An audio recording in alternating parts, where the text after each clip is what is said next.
And we broke this down into different areas to kind of go over how we could help out with the different areas and different ideas to go along with it.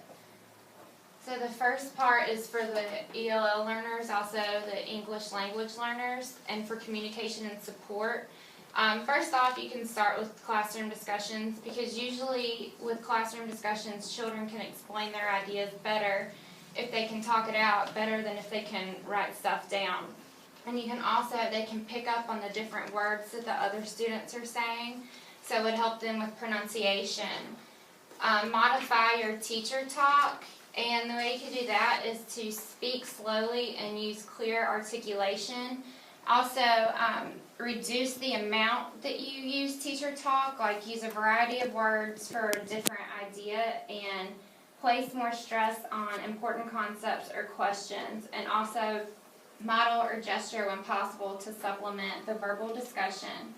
And we talk about this a lot in our classes, is think, pair, share. It's where you group students together. That way you can give them ideas to discuss, and they can come up with different ideas on their own, and they share out to the classroom, so it helps with classroom discussions as well. And encourage retelling, and that is like when you ask a student to explain a strategy in English, and that someone else in the group may have used, but it's also a way for them to explain their ideas and their answers as well. And then listening to reading and audiobooks, and that helps with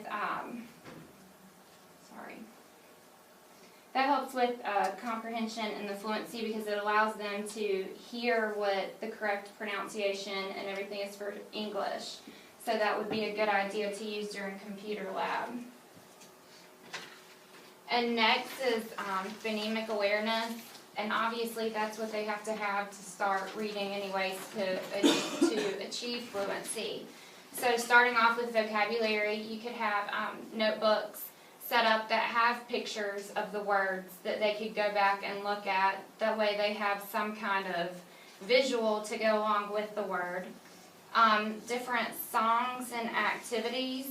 You could use reader's theater, and that improves with comprehension and fluency, because it's acting out the dialogue, and they have to interpret the text and make it meaningful. And it also increases the vocabulary and deepens their comprehension. And drama activities, and that helps encourage appropriate English with reading and practice. And with phonemic awareness, it also involves the phonemic deletion, which would be like if you were saying the word cat, like if you were to leave the K sound out, what word would you have left? And then word-to-word matching, so do pen and pipe begin with the same sound? Blending, what word would we have if we put these sounds together? At, and they would say sat. Sound isolation, so what would be the first sound that you would hear in rows? And phoneme segmentation, what sounds do you hear in the word hot? And you would ask them to go over that. Phoneme counting, how many words do you hear in the word cake? And a missing phoneme, so what's missing if you tell them the word is, or what sound do you hear in meat that is missing in eat? And odd word out, so you'd give them a different group of words, so the ones that would go in the word families, and what word would start with a different sound. And then sound to word matching, ask if there's a K in bike.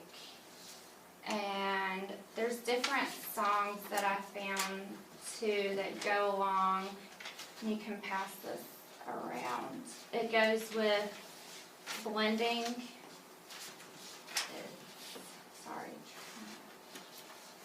It's these 3 pages, and it goes along with the different sound matching. I'm going to take a look at those.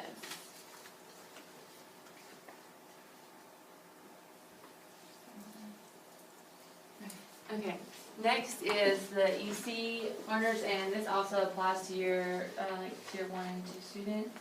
For fluency strengthening activities, first you start with the most teacher support, which is like echo reading, where the teacher reads a sentence and then the student reads it. And then you would move on to core reading, where the teacher leads the whole small group session in reading the sentence and throughout the whole book. And then partner reading where two students work together and they like read a sentence, they take turns reading. And then whisper reading was relief support from the teacher where the students whisper, read quietly out loud but not in unison. And this just builds reader independence and helps students gradually get to that point. And the next thing that I found was aerobics, which is, I read about this, and it's training the students' eyes to like find syllables in the word other than each just seeing the letters. Because that can take a really long time, especially if you're working with longer words, if they're just seeing, like perform, they're going, and they're like one sound at a time, and you want to get them to train their eyes to see like and perform form, and then if they have to sound out the first sound, so it's perform and performer and that kind of thing. It's just easier for reading if each word's broken down into syllables, and you do the exercises to make your eyes stronger. Start by practicing the short vowel sounds, followed by like 2-letter blends such as S-A, S-E, etc. And then move on to real words by adding the ending sounds, such as sat. So you start with sat. And so you just practice with the small ones and then move on to the harder words, such as perform. And then with the tracking bookmark, I found this helps for students who are struggling with fluency, but they're actually reading books that have more than one sentence on a page. I'm in kindergarten, so I don't see a whole lot of that, but I know that this is elementary ed, so a lot of kids are up there. So what a tracking bookmark is, it's just a bookmark with like a black line at the top, and they hold it underneath the line they're supposed to be reading, because that's a real problem in building fluency is kids are getting off track in their reading because they're not following along. So this makes it easier, and it can be plain or decorated. Some kids might get easily distracted if they decorate their bookmark too much. That's just up to the kid and the teacher. And rainbow games, I found this website. I can show you, maybe, or not. That can work. Somebody that's more technologically inclined, help me. Yeah. But, Sorry. well, this is a picture of one of the rainbow games. And it's just sounds, it's a licensed thing, so you'd have to pay for it. But you can at least get ideas from it and figure out fun ways to help kids. Of course. It's not going to open, I'm sorry.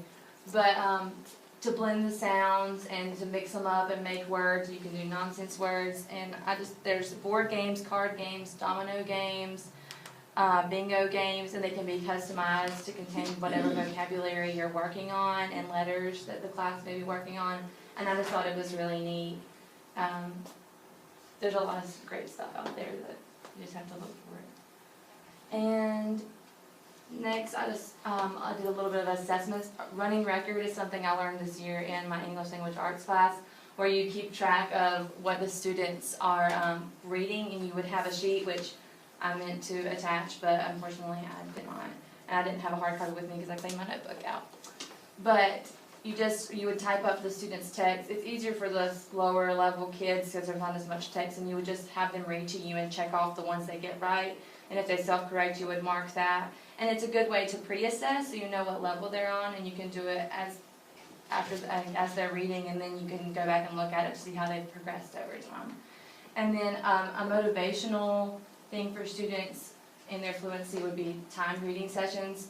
This may be something that they're not comfortable with at first, but as they go through through the RNE program and stuff, and they get better at it, they can work in groups and time each other for 1 minute to get better. But the only problem with that is you got to keep in mind that fluency, like the goal of fluency is not reading faster, it's to build accuracy and rate and phrasing and such like that. So appropriate teacher modeling of that is really important. And then to make sure that students aren't just reading faster and knowing words, they have to actually get the content. You do need to do some summary and inference questions.